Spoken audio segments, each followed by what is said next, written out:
our full solidarity, sympathy and our hearts go out to the children, to their families, to the carer, to her family and to all in the community that were deeply affected by this horrible, unspeakable act.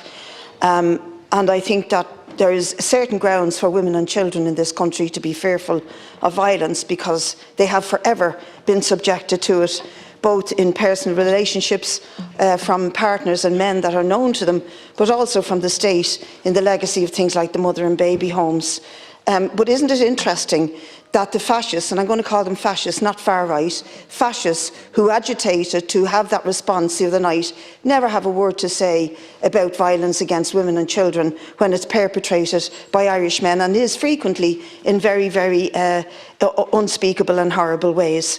But they use it to stoke up hatred of migrants that they say are unvetted, are of military age and are a danger to women and children. I recognise people's fears in this state of violence against women, but that is not the response that we need. What happened and what followed was an attack on all workers.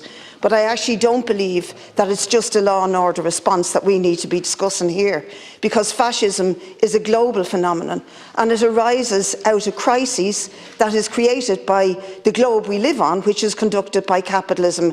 And those crises are crises of war, of climate and of economies. And fascism thrives on the vacuum that those crises create. And we can see it everywhere. We know where they've been successful and how they're growing. And it's gross inequality that characterises the system under which we live. And unless we challenge that, fascism and hatred and bile will continue to grow. And that's why I must absolutely disagree with the government parties who say we're all in this together and we have to fight this together.